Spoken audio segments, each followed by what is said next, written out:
E aí, pessoal, tudo certo? Sejam bem-vindos a mais um vídeo da nossa playlist de revisão de estrutura de dados. Continuando aí da onde a gente parou no último vídeo, né? Foi um vídeo bem denso, assim, falei bastante coisa. A gente conversou sobre operações de entrada e saída. Tinha bastante coisa, bastante detalhezinho pra gente comentar. Esse vídeo vai ser bem mais tranquilo, bem mais suave.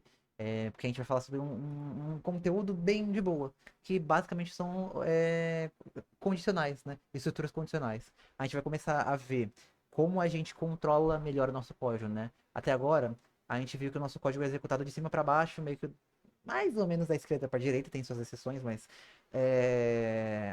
em geral tem essa ideia do código ser executado de cima para baixo, né? Agora a gente vai ver mais ou menos como mudar isso, né? A gente vai ver como controlar se um bloco de código é executado ou não, né? Vamos para o código, porque vai ser mais fácil de entender. If, condicionais, certo? Como eu falei, é bem simples esse conteúdo, a gente vai ver isso aqui bem rápido. Então, eu vou só passando, né? O que são estruturas de controle, né? A gente vai ver. São basicamente estruturas para permitir que a gente defina para onde que nosso código vai, né? Tem dois tipos principais, né? Estruturas condicionais e estruturas de repetição. A gente vai falar sobre estruturas condicionais nesse vídeo. E elas basicamente, que nem eu falei, elas definem se um código vai ser executado ou não. Qual código vai ser executado, né? Tem duas estruturas principais, né? A gente vai ver o if, ou if else, ou if else if, else, e o switch case, né? Vamos ver cada uma em detalhes, vamos ver cada uma com calma, né? A gente vai ver a sintaxe de cada uma. Mas vocês vão ver que é bem simples. Primeiro de tudo, em relação ao if, vocês estão vendo aqui que tem quatro variações do if, mas todas elas são bem intuitivas, né? A primeira é o if simples, né? Qual que é a sintaxe aqui? Você coloca a palavra-chave if, coloca uma condição entre parênteses, e aí você coloca um bloco de código, certo? Essa condição aqui, basicamente, é qualquer coisa que retorna um booleano, certo? Então, você pode colocar uma operação de comparação, você pode colocar uma operação booleana, né? Usar aqueles operadores booleano AND, OR, NOT. Você pode colocar uma função que retorna um booleano, qualquer coisa assim. Você pode colocar true ou false, das constantes true ou false aqui. O que importa aqui é ter um valor booleano nessa condição, certo? E como que isso aqui funciona? Basicamente, se a condição for verdadeira, entra nesse bloco de código, executa o que está dentro dessas chaves, certo? É tranquilo. Notem que uma coisa interessante aqui as chaves são opcionais se você só for executar uma linha de código, uma instrução dentro desse cara aqui, certo? Então eu coloquei esse exemplo aqui comentado.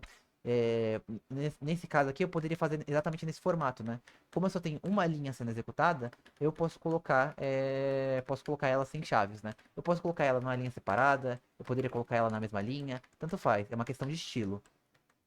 O quanto isso é benéfico ou maléfico para sua codebase é uma discussão bem velha aí que eu não quero entrar muito em detalhes. Eu gosto de usar esse formato aqui sem chaves. Não é uma economia tão grande, né? Tipo, pô, é uma linha só. Mas eu acho que para mim não tem problema nenhum você não colocar a segunda chave. Fica bem claro a intenção aqui.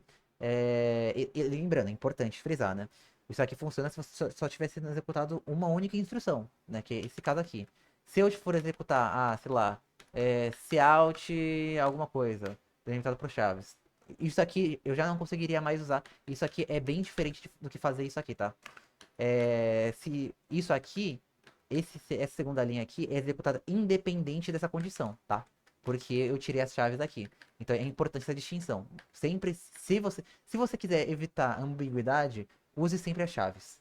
Se você está começando a programar agora, é a minha recomendação, porque vai ficar mais claro. Mas se você já estiver acostumado, se você for bem simples de entender isso aqui, cara, tanto faz. É uma questão de estilo de código. Mas é isso. O if basicamente executa o que está dentro do bloco de código se a condição aqui for verdadeira. Aí você tem a variação que é o if else, né? Como que isso aqui funciona? Mesmo esquema, você tem o if aqui, você declara o if, ele vai funcionar exatamente da mesma forma, mas você também tem o else aqui. Logo depois do seu if você coloca um else e você coloca o bloco de código que você quer executar. Como isso funciona? Se a condição aqui for verdadeira, executa o bloco do if. Se Caso contrário, né, você executa o bloco do else. É um código meio que. Não é uma prevenção de erro, né? Você não está tratando o erro, né? Mas tá tratando o caso negativo, né? O caso que o seu if é falso, a sua condição é falsa, né? Então é uma forma aí de, caso você precise fazer algum tratamento, né? Você consegue fazer esse tratamento no else. Então, o else sempre é executado apenas se a condição do if for falsa, tá? Se a condição do if for verdadeira, o else não é executado, tá? Importante isso. Outra coisa também, você também pode, se você tiver só uma linha, que nem esse cara aqui, os dois caras têm só uma linha de código para ser executado. Você poderia escrever eles assim. Eu não gosto tanto. Eu acho que isso aqui é mais suscetível a erros, tá? Um if só beleza, não é tão problemático. Né? Um if else, dependendo muito do que você estiver fazendo, talvez seja suscetível a erro. Se eu estivesse, por exemplo, fazendo um return aqui, nesses dois caras, eu não acharia tão ruim, tá? Eu achei isso aqui bem plausível. Agora, esse caso aqui, eu não sou muito amigo do else, do if sem chaves, não, tá? Mas que nem eu falei, é uma questão de estilo. Você pode fazer sem as chaves, se tiver só uma instrução. Independente, tá? Se esse cara que tiver 1 milhão de instruções, esse cara que só tiver uma instrução, você pode tirar as chaves do else, tá? Então, mas que nem eu falei, é uma questão de estilo. O ideal aqui é você entender. If else, condição aqui é verdadeira, executa esse bloco de código. Condição é falsa, executa esse bloco de código. Beleza? Aí, a próxima variação é o if else if, né? Ele também é bem tranquilinho. O if funciona exatamente da mesma forma. Se a condição aqui for verdadeira, executa esse bloco de código. Caso ela não seja, você faz outra validação, certo?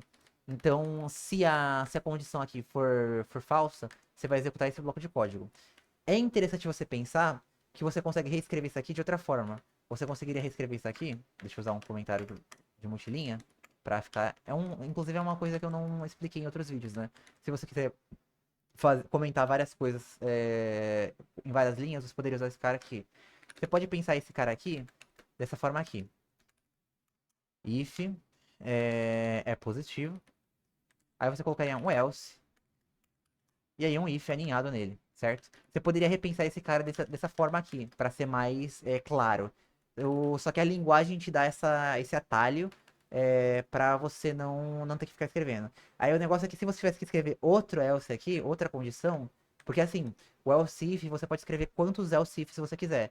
Eu poderia escrever else if x é igual a zero, é zero, por exemplo. Então, você pode escrever quantos você quiser.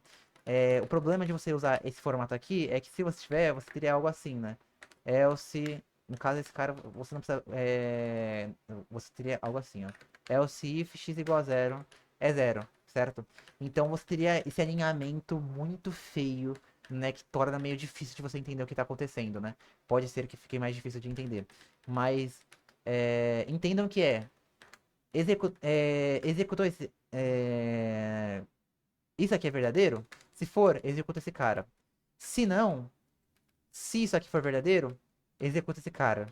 Se não, se isso aqui for verdadeiro, executa esse cara, tá? Você pode repensar nisso aqui como se fosse essa estrutura aqui alinhada, né? E se você repensar isso aqui nessa estrutura, vem uma das propriedades mais importantes do else if, que é se uma condição for verdadeira, as outras sequer são avaliadas, tá? Então, se você entrar nesse bloco aqui, esse else if, essas outras duas condições não são avaliadas. Isso aqui é importante porque é que a gente não fala de funções ainda, mas caso o código da condição aqui tenha algum efeito colateral, que vocês não sabem, provavelmente vocês não sabem o que é efeito colateral ainda. Mas é basicamente mudar alguma coisa que não é simplesmente testar alguma coisa, tá? Ele não vai simplesmente testar alguma coisa. Ele, por exemplo, vai mudar uma variável, escrever no banco de dados, fazer uma requisição, enfim. Mas se isso aqui tiver algum efeito colateral, isso aqui não vai ser executado, então você não precisa se preocupar com isso, certo? Mas o ideal é você entender executou esse cara aqui, nem teste esses outros, ignora esses outros e só vai. Se você precisar testar esses outros, você precisa fazer vários ifs, tá? Então, vamos supor que eu preciso fazer essa validação aqui, tá? Eu preciso testar se uma.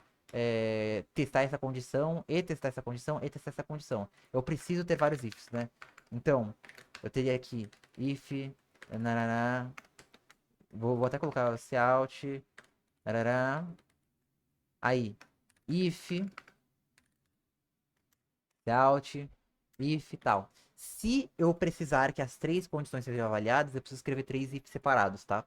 Então, o else if até que é mais complicadinho se você parar pra pensar que só que o if e o if else, né?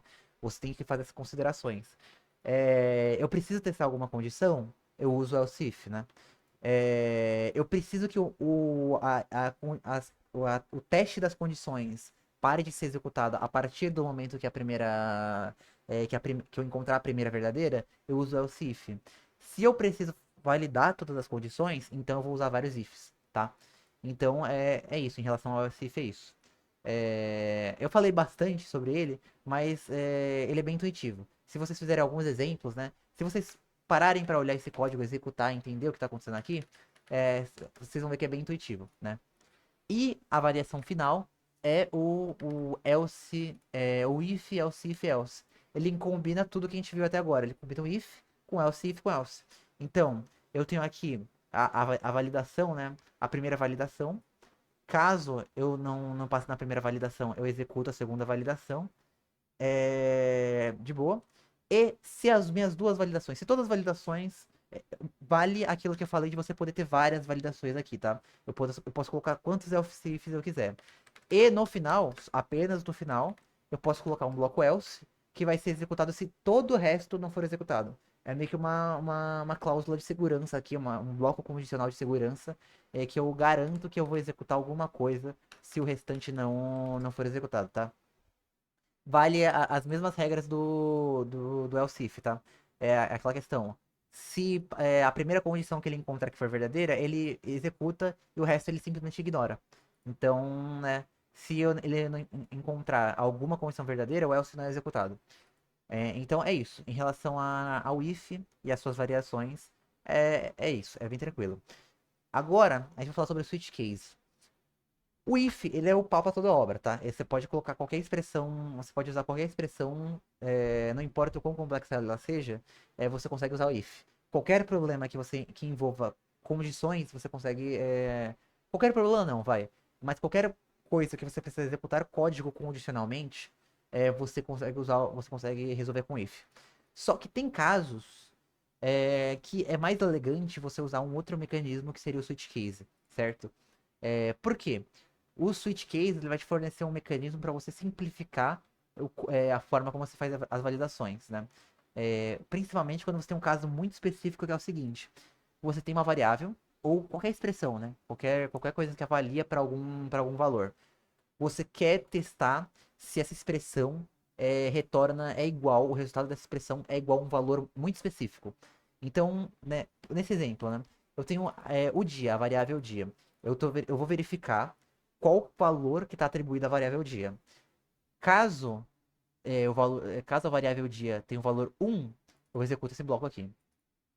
Caso contrário, se ela tiver valor 2, eu executo esse bloco aqui. Caso ela tenha o valor 3, eu executo esse bloco aqui. E por aí vai, tá? Então, o switch case, a ideia dele é exatamente quando eu preciso verificar que se tem vários. Um valor específico, né? Se a minha variável é igual a um valor específico. Vocês vão ver que em relação ao tamanho, é, ele não vai ser tão econômico assim, né? A gente não tá usando ele por questão de tamanho. A gente tá mais usando ele por questão de praticidade. Porque se eu estivesse usando o if, eu teria que fazer algo assim, ó. Eu teria que pegar if dia é igual a 1. Eu faço isso aqui. Se não, se. Nananana. Isso aqui é bem mais exaustivo de escrever do que o switch case. O switch case ele é bem mais. Tipo, você não precisa escrever o nome da variável igual. Você escreve só case 1, case 2, case 3 e por aí vai. E continua tão legível quanto o if. Então, o objetivo do switch case é simplificar essas situações em que você quer executar código a partir do valor de uma variável, né? Comparando com o valor de uma variável. Importante, né? e só funciona se a comparação for de igualdade. Se você precisar verificar se é maior ou igual, se é diferente, ou fazer alguma coisa mais complexa, você não vai conseguir usar o switch case. Inclusive, eu vou explicar. Eu já vou explicar o porque quando usar cada um, né? Mas a gente vai ver que esse é um dos motivos para usar o switch case, né? Em relação à sintaxe, é bem simples, né? Você usa o switch aqui, como se estivesse usando o if, coloca a expressão que vai retornar algum valor que você vai fazer o teste dentro de parênteses. A gente vai ver aqui que só tem uma quantidade bem limitada de tipos que a gente consegue colocar aqui dentro, né? A gente consegue trabalhar com int, a gente consegue trabalhar com enums, a gente não vai ver, a gente não, talvez não veja enums nesse curso, mas basicamente é um tipo que tem uma é, são tipos que representam conjuntos de valores bem definidos. Então, por exemplo, você conseguiria definir, expressar dias da semana como enum, meses do ano como enum, sei lá, as estações do ano como enum. Então, você poderia expressar essas coisas que tem uma quantidade limitada de valores como enums, são enumerações. Né? E do C++ 17 em diante, a gente consegue também trabalhar com outros tipos, né? Então, strings, literais, outros tipos que implementem operador de igualdade e por aí vai. Mas geralmente a gente vai trabalhar com números, enums e strings, né? Se você estiver trabalhando com C++ 17, você vai ver strings sendo usadas aqui, certo? Mas enfim, voltando para a sintaxe. Switch, coloca a expressão aqui dentro, precisa seguir essas diretrizes aqui, né? E aí você vai colocar os seus casos. Você vai começar, você abre o bloco, né? Case, o valor que a expressão precisa ser igual para executar esse case, e coloca os dois pontos e o bloco de código que você vai executar. Case, coloca outro valor, o bloco de código que você vai executar. E por aí vai, você vai colocando quantos cases você quiser. No final dos seus cases, você pode opcionalmente colocar um caso default. O caso default ele vai funcionar igual o nosso else, né? Se não cair em nenhum desses outros casos, vai para o nosso caso default, né? É uma forma de você meio que tratar uma situação excepcional, né? Uma situação que você entende que pode acontecer, né? Mas você não tratou em outros casos, né? Então, essa é a sintaxe. Tem algumas coisas importantes aí do switch case, né? Primeiro, acho que a coisa mais importante, né? Tudo isso aqui é em relação à sintaxe do switch case. O comportamento mais importante do switch case que a gente precisa conhecer e saber como tratar é o que a gente chama de fall true. O que isso significa? Vamos pegar esse exemplo do 6 e do 7, né? O case 6, na verdade, o que está acontecendo aqui? A gente tem um bloco de código aqui, só que esse bloco de código está vazio. O negócio é, quando você não usa essa palavra-chave break, você automaticamente cai pro código do próximo case. Como assim? Deixa eu pegar um. Eu vou exemplificar isso aqui usando. Cadê? Opa, tem que ser assim. Scaledraw. Vamos supor que eu tenho aqui meu switch case, certo? Eu tenho aqui meus ramos, certo? Cada ramificação, beleza? Quem sabe faz a hora, não espera acontecer. Eu nem tinha preparado essa ilustração, mas eu acho que vai ser interessante explicar assim. Eu tenho meus ramos, certo? O negócio é que, vamos dizer que eu coloquei meu break aqui. Coloquei meu break, beleza? Coloquei meu break, coloquei meu break. Agora, eu tenho essa validação, certo? Eu vou deixar isso aqui mais longo. Eu tenho aqui o meu break. O negócio é, eu tenho os meus valores. Vamos lá. Tenho aqui meus valores validados. Se for 3, se for 4, se for 5. Eu não coloquei o break aqui. Eu já ia fazer caquinha, né? Mas então, se for 6, beleza. O negócio, se out 5, sei lá. Eu tô escrevendo que é 5, se out 6. Vamos lá. Vamos dizer que eu tenho meu valor de entrada aqui é 5. Beleza? Fazendo um teste de mesa aqui ao vivo com vocês. Como que isso aqui vai funcionar? Como que o switch vai funcionar? Ele vai verificar, primeiro caso, É igual, 1 é igual, o meu valor de entrada é 1? Não. Então pula. Meu valor de entrada é 2? Não, pula. É 3? Não, pula. É 4? Não, pula. É 5? É 5. Vou lá, vou executar as minhas instruções, executo o meu cout, beleza. Vou validar, vou parar? Não. Eu pulo a validação do 6 e executo o código do 6, tá? Então, esse que é o fall true. Então, quando você encontra um caso que dá certo, você simplesmente vai executando todos os casos do switch até você encontrar um break ou até terminar as instruções dentro do switch, certo? Isso aqui é bem perigoso, tá? Porque imagina que eu simplesmente esqueci o break aqui. Não era pra eu continuar imprimindo o 6 aqui. Eu queria parar. Só que eu esqueci o break. Então eu tenho um bug no meu código, tá? A gente vai ver, se a gente fazer isso aqui, cout, vamos dizer que eu tenho aqui o meu sábado aqui. A React até me ajudou a colocar aqui. Se eu fizer isso aqui, eu tenho condicionais. Condicionais, nanana, out, condicionais.exe, tá? Se eu executar esse cara aqui, out, condicionais, vocês vão ver.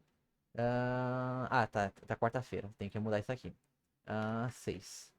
Vocês vão ver aquilo que eu falei em execução. Tem que compilar de novo. É aqui. Sábado e fim de semana. Lembra que eu falei, né? Como eu não tenho o break, então o código do caso 6 é executado. Eu não verifico se não valido se o valor é 7 e só executo o código do bloco 7. Vocês vão ver que se eu comentar o break aqui também, o meu default também vai ser executado. Então é esse negócio, esse comportamento, isso que a gente chama de fall true. O switch, o primeiro case que dá certo, eu só vou executando tudo que tá dentro do switch até encontrar um break. É isso. Então, você precisa tomar cuidado. Tem situações, muitas vezes o fall true é um bug, tá? Muitas vezes a gente vai ver que o fall true é um bug. Mas, porque você esqueceu de colocar o break. Mas tem algumas situações, que nem essa daqui do case 6, que é desejável fall true, né? Mas que nem eu quero tratar tanto o caso do 6 quanto do 7 juntos.